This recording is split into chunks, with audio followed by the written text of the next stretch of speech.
નમસ્કાર દર્શક મિત્રો, સચ્ચા હિન્દુસ્તાની ન્યૂઝ ચેનલ પર આપનું સ્વાગત છે અને હું આપની સાથે વૈશાલી પોબારુ કરીશું નજરાદના સમાચાર પર જામખંભાળિયાથી। જામખંભાળિયા તાલુકાના જૂના તથિયા ગામે ખાનગી કંપની અને કોન્ટ્રાક્ટરોની મનમાની સામે આવી ખેડૂતોના આક્ષેપો છે। દેવભૂમિ દ્વારકા જિલ્લાના જામખંભાળિયા તાલુકાના જૂના તથિયા અને કોલવા ગામના ખેડૂતો નારાજ જોવા મળ્યા। પવનચક્કીનું કામ કરતા ખાનગી કંપનીના કોન્ટ્રાક્ટરો દ્વારા આડેધડ થાંભલા ઊભા કરતા હોવાના ખેડૂતોએ આક્ષેપો કર્યા છે। ખેડૂતોનો અવાજ સાંભળવા અમારી ન્યૂઝની ટીમ ગ્રાઉન્ડ ઝીરો પર પહોંચી હતી અને મળતી માહિતી મુજબ જૂના તથિયા અને કોલવા ગામની સીમમાં ખેડૂતોના રસ્તાની વચ્ચે પોલ ઊભો કરતા ખેડૂતોમાં નારાજગી જોવા મળી હતી। 100 વર્ષથી પણ જૂનો રસ્તો હોવાનું ખેડૂતોએ જણાવ્યું। રસ્તામાં પોલ ઊભા કરવાથી ખેડૂતોની મુશ્કેલી વધી શકે છે અને ચોમાસામાં તો અહીંથી વાહન પસાર કરવા જ અઘરા બની જાય છે, તેમજ મોટા વાહનો પસાર કરવામાં પણ ભારે મુશ્કેલીનો સામનો કરવો પડી શકે છે। ખેડૂતો વાત કરવા જાય તો કોન્ટ્રાક્ટરો ખેડૂતો સાથે મન ફાવે તેવું વર્તન અને ધમકી આપતા હોય તેવું પણ જાણવા મળ્યું છે। મોકા ઉપર તાલુકા પંચાયતના સદસ્ય કારુભાઈ બંધિયા પણ ખેડૂતોનો સાથ આપવા ત્યાં પહોંચ્યા હતા। અમારી ટીમને જોતા જ ત્યાં કામ કરતા કોન્ટ્રાક્ટરના માણસો ઊંધી પૂંછડીએ ભાગવા લાગ્યા હતા, તેમજ અમારા સૂત્રો દ્વારા મળતી માહિતી મુજબ ગૌચરની જમીનમાં પણ મંજૂરી વિના મન ફાવે તેમ પોલ ઊભા કર્યા છે, તેની પણ તપાસ અમારી ટીમ કરશે।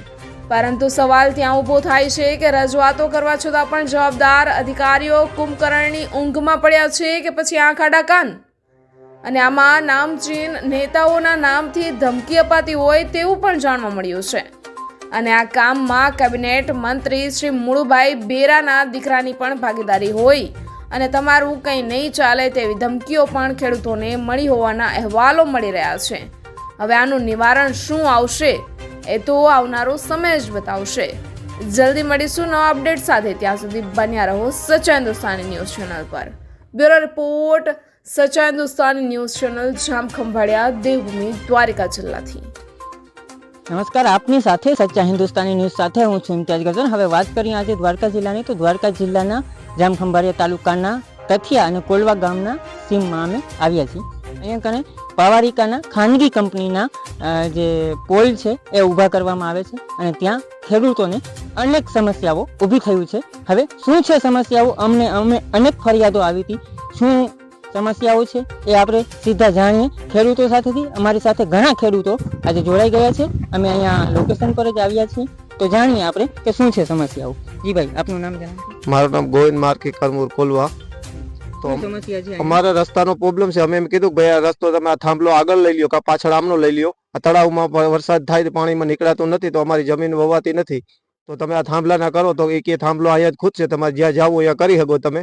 અમે છે માન પરથી ધક્કો ખાધો, સનાભાઈ એવું કીધું હું માન પરથી આવું છું, તો વિચારીને બોલજો તમે મારા એટલે માન પરથી। હવે શું ખબર કે ડેન્જર ગામ હોય તો કદાચ એનું કીધું હોય એટલે એમ કીધું કે ભાઈ હું માન પરથી આવું છું અને રસ્તામાં કઈ થાય નહીં, તમારે જે તમારે તકલીફ હોય એ કયો। મેં કીધું ભાઈ અમને રસ્તો કાં તમે ઓલી બાજુ થાંભલો લઈ લ્યો કાં તો આ બાજુ લઈ લ્યો, એને કીધું ભાઈ થાંભલો લેવા નતા, તો મેં કીધું અમને આ સરકારનું તમે શું ભર્યું છે શું નથી ભર્યું એ અમને પહોંચ આપો કે અહીંયા કરવાનો છે એમ, કે તમે અમારા સાહેબ નથી, અમે તમને આપી તમારી માલિકીની જમીન હોય તો અમે આપીએ કે સરકારી જમીનમાં અમે ભાઈ હું માન પરથી આવ્યો છું, આથી હું આ કામ કરવા આવું છું, એવું ન માનતા પણ તો અમે કીધું ભાઈ તમે ભલે માન પરથી આવ્યા કઈ વાંધો નહીં, પણ તમે હું ખંભાળીએ છો, તમે આવો અમે રસ્તાનું સોલ્યુશન કરી નાખી, કે થાંભલો અહીંયા ખૂદશે, તમારે જે કરવું કામ બંધ નહીં રહે, તમારે જે કરવું હોય શું 100-125 વર્ષ પહેલાનો રસ્તો છે મારો બાપ દાદાનો, તો એ રસ્તો એની અટાણે પાણીમાં નાખી દીધો કે અટાણે ક્યાં પાણી છે, પણ ચોમાસા અમારથી નીકળાતું નથી।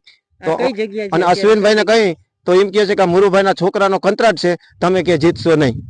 અશ્વિન કોણ છે? અશ્વિનભાઈ એનો સરપંચ નો છોકરો છે, એમ કે છે કે મુરુભાઈ ના છોકરાનો એનો બધો કંત્રાટ છે, કે આમાં કે એવું કઈ ના હોય, કે બધું કે આ બધી તૈયારી હોય, પોલીસ પ્રોટેક્શન અમે લઈ અને પછી કરશું, તમે નહીં કરવા દો તો। મુરુભાઈ ક્યાં? એક મુરુભાઈ બેરાનો છોકરાનો હર્ષદ નું કીધું હોય તો ખબર નથી, એમ કીધું મુરુભાઈ ના છોકરો છે ને હર્ષદ, એનો આમાં પાર્ટનરમાં ભાગ છે, એનાથી અમને ધમકી મારે। અત્યારે આપણે ઊભા છીએ કઈ જગ્યા છે એક્ઝેક્ટ? આ જગ્યા છે કોલવા ને તથિયાની સરહદ ઉપર। હું ખેડૂત કોલવાનો છું, મારી જમીન તથિયામાં મારી જમીન લીધેલી છે, મારા ભત્રીજાને મારી બેન પાટણમાં જમીન લીધી, એનો આ રાજ રસ્તો છે, તો આ રસ્તો બંધ કરી દીધો। 100-125 વર્ષ પહેલાનો રસ્તો છે, અટાણીની પાણીમાં રસ્તો નાખી દીધો, થાંભલો ખેતર વચ્ચે રસ્તાઓ કાયદેસર જે અમારો રસ્તો હતો ને 100 વર્ષ પહેલાનો, એની વચમાં એની થાંભલો લીધો. અમે એમ કીધું કે તમે ઓલી બાજુ લઈ લ્યો કાં તો આ બાજુ લઈ લ્યો, તક નહીં થાંભલો અહીંયા જ રહે, લોકેશન અમારું બગડે છે એટલે અમને આવી રીતના એને કીધું. કે અહીંયાથી કેટલાક ખેડૂતો નીકળતા હશે? અહીંથી ખેડૂત આમ તો ખેડૂતો અહીંથી મજૂર વર્ગ ને તો બધું નીકળે તો કોઈ માપ નથી, પણ 15-20 ખેડૂતનો તો સ્પેશિયલ માર્ગ છે કે જૂના તથિયાની જમીન છે, તો જૂના તથિયામાં એનો જ રસ્તો છે, જૂના તથિયા સરહદનો રસ્તો છે. ઓકે, હવે તમારું પ્રશ્ન શું છે કે શું નિવારણ મળે? અમારો નિવારણ માંગ શું છે? અમારી માંગ છે કે અમને આ રસ્તો વ્યવસ્થિત કાંઈ કરી દે. જો આ થાંભલો અમને રાખવો હોય તો રસ્તો વ્યવસ્થિત કરી દે, નકર તો થાંભલો હટાવી લે. આરસીસી રોડ અમને કરી દે, અહીં પાણીનો રેક આવે તો ધોવાઈ જવાનું છે, તો અમારે શું કરવાનું? આપણી સાથે બીજા પણ, જી ધન્યવાદ આપનો, આપણી સાથે બીજા પણ ખેડૂતો જોડાયા છે, એની સાથે પણ આપણે વાત કરીએ. શું નામ તમારું? ખીમાભાઈ પિંડારિયા. શું અહીંયા પ્રશ્ન છે ખીમાભાઈ? પ્રશ્ન તો આ માર્ગ નો છે, પણ તે છતાંય અહીંયા કોઈને પૂછ્યું નથી ને વળતર કોઈને મળી નથી. પણ જમીન આ અમારી છે, આ જમીન હેડે છોડી દીધો એને થાંભલો. ને રસ્તામાં શું પ્રશ્ન ઊભો થયો? રસ્તામાં તો અહીંયા પાણી ભરાઈ જાય એટલે કોઈ નીકળી જ નહીં હવે. આ તળાવનું પાણી છે ને એનો ઓટ જ અહીં સુધી આવે. જમીન નું ટૂંકમાં આવી રીતના જ છે કે જમીન જો અહીંયા છે હેડે બરોબર, તો અહીંથી કોઈ અહીં કઈ વળતર તમને દીધી નથી બરોબર. તો કોઈ દાર કરવો હોય તો એની કઈ મંજૂરી કે એવું કોઈ દે નહીં અટાણે. પછી તો બોર કરવો હોય કે કૂવો કરવો હોય કે મકાન કરવું હોય બરોબર. થાંભલાની અંદર ગમે થાંભલાથી કેટલા ફૂટ ઈ અમને કોઈ કાયદાની કઈ અમે ભાન નથી. પણ ટૂંકમાં પૂછ્યું નહીં તમે? હે, આ લોકોને પૂછ્યું નહીં કે શું હોવું જોઈએ એમ? નહીં, ઈ તો કોઈ જવાબ જ નથી દેતા ને. જવાબ જ નથી. ઈ કોઈ જવાબ જ નથી. આ તો કોઈ આવ્યા હતા? હા, કોન્ટ્રાક્ટર આવ્યા હતા, પછી તો કેતા હતા ઈ કે થાંભલો આ હટાવી દે. પછી ઈ પુલ વટી જાય તો અહીંયા અમારો રસ્તો તો પાણીમાં જ જવાનો હે ને. તમારી જમીનમાં રસ્તો ક્યાંથી અત્યારે? અહીંથી જ જાય આજ રસ્તો. પછી આમ વરી જાય? હા, અહીંથી રસ્તો વરી જાય. મોટો નહીં, વળાંક ના લઈ શકે. અહીંથી મોટું વાહન વળાંક જ ના લઈ. જી, તમે નિહાળી રહ્યા છો, અહીંયાથી જ આ એક્ઝેક્ટ અહીંયા પાવારિકાનો પોલ ઉભો થાય છે ખાનગી કંપનીનો. અને આ ભાઈ જે આપણી સાથે અત્યારે ખેડૂત જોડાયા છે, એની જમીન, આ કેમેરામેન ને કહીશ કે આ જમીન બતાવે. આ સમગ્ર જમીન સામે દેખાઈ રહી છે. એનો રસ્તો અહીંયાથી છે, અહીંયાથી આમ રસ્તો જાય છે. તો ખેડૂતનું કેવું એવું છે કે એમનો આક્ષેપ છે કે અહીંયાથી અમારે કોઈ પણ મોટા વાહનો અથવા તો ટ્રેક્ટરમાં ભરીને કે કંઈ પણ મોટા વાહનો કાઢવા હોય તો ત્યાં અમારો રસ્તો જઈ ના શકે ને અમારા વાહનો પસાર ના થઈ શકે. તો આનું કંઈક ને કંઈક નિવારણ આવે તેવી લોકો માંગ ઉઠાવી રહ્યા છે. આપણે ખેડૂતોનું સાંભળ્યું સમસ્યા, એ જ રીતે અહીંયા કને આજે પ્રજાના પ્રતિનિધિ પણ ઉપસ્થિત છે, જેને સાચા પ્રજાના પ્રતિનિધિ કહેવાય કે જેઓ તાલુકા પંચાયતના સદસ્ય છે અહીંયાના સ્થાનિક, એ પણ કારુભાઈ છે, એમના અહીંયા ઉપસ્થિત છે. એમની પાસે પણ જાણીએ કે શું છે હકીકત. જી કારુભાઈ, જણાવજો. અમારે ખેડૂતની રજૂઆત હતી કે અહીંયા ગમે ત્યાં થાંભલા ના ખોડે. પૂનમબેન માડમને રજૂઆત કરી હતી, કલેક્ટરને રજૂઆત કરી હતી, તો આનું નિરાકરણ ના આવ્યું. તમને અહીંયા ખેડૂતો દ્વારા કહેવામાં આવ્યું હતું કે આવી રીતે થાય? હા, મને 4-5 ખેડૂતનો ફોન આવ્યો હતો કે તમે અહીંયા આવો, કે આવી રીતે થાંભલા ખોડે છે, એટલે હું રજૂઆત કરવા આવ્યો. પછી કંપની વાળાથી કે કોઈથી વાત થઈ તમારી? ના, કંપની વાળા કે કોઈથી વાત થઈ નથી હજી.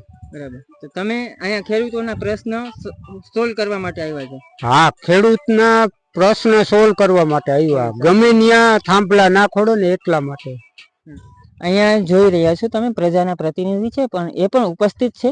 અને એનું કહેવાનું એવું થાય છે કે હું ખેડૂતોની પ્રશ્ન સોલ્વ કરવા માટે આવ્યો છું. તમે આજે થાંભલા ઊભા કરી રહ્યા છો, એ આડેધડ તમે થાંભલા ઊભા ના કરો. અહીંયા કને ઘણા ખેડૂતો ઉપસ્થિત છે અને જે સમગ્ર આપણે નિહાળ્યું એ રીતની ઘટના છે. હવે જોઈએ આનું નિવારણ શું આવે છે અને ક્યારે આવે છે, એ તો આવનારો સમય જ બતાવશે.